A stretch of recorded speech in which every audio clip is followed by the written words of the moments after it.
you can't value a pre-revenue startup company. Hey, this is Peter from VC at Sea, Tales of Adventure in Venture Capital and the High Seas. So today I want to talk to you about 5 myths of angel investing in venture capital. And the one today is about valuation. And the myth is that you can't value a pre-revenue startup company. There's just no way to do it. There's no revenues, no EBITDA, very little assets to look at, so it can't be done. But look at the data. Take a look at PitchBook. Take a look at Crunchbase. There are literally thousands of deals that are being valued every day. And these deals are valued by investors who are writing hard money checks into companies, buying equity, safes, convertible notes, whatever it might be, and they are valuing companies. So how do they do it? Well, I have to tell you, it's different than valuing a Series A, B, C, or a mature company. We're not looking at multiples of revenue because there's not that much revenue. We're not looking at assets, hard assets, real estate, whatever it might be, leases, because there's not that much of it.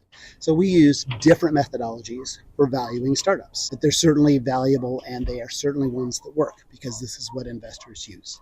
And there's a lot of different things people use, but basically the way I think about it is this is an area of some uncertainty. You don't know exactly what the value of a company is. There's so much that's going to happen. It's a high risk environment.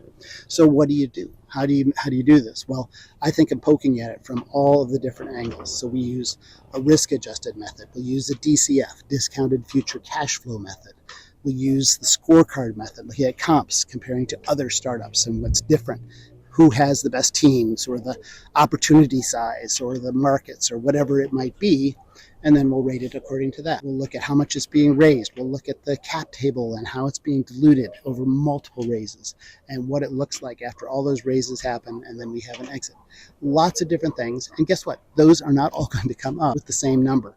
So we can create an aggregate number, or even better, an aggregate range that will be our valuation. So maybe we'll get a number that might have $1 million or $2 million spread in between, and that's totally fine. That's a fair negotiating range for angel investors and for startup founders. And we take all those different valuation methods, put it together, we've got something we can negotiate from.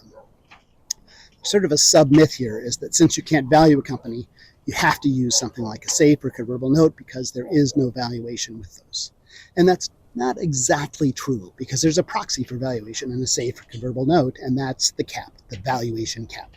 And when I'm investing, the valuation cap is the number I expect to convert at. So I expect when this safe or convertible note turns into stock, I will get typically a 20% discount off of the price at the time, or the valuation cap. The valuation cap, I calculate exactly the same as if I were doing an equity deal. So when I'm doing safes and convertible notes, I do the exact same process to value the deal as I do with a preferred equity deal. So you can't value it, totally false. Another myth of angel investing. Out from VC at Sea.